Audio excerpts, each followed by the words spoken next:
Nagluluto po si Kunsyal ng ginisang upo na may sardinas. Ayan po. Oh. Yung po, inihulog na ang upo. Yan. Siya. Sunod ho dyan sardinas na Kunsyal. Luto lang upo. Yan, luto ng upo. Yun ho, inihulog ng sardinas. Oh. Yun. Wala stick na.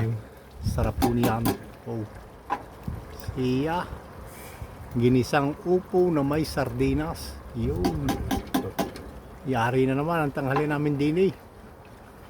Yun, hinalo na. Kasurak. Siya. Luto. Bono naman niya, pag sulak ko na yan, ay talagang luto na yan. At yan na po ang finishing ng ginisang upo na may sardinas. Okay po. Thank you po for watching. Subscribe for more.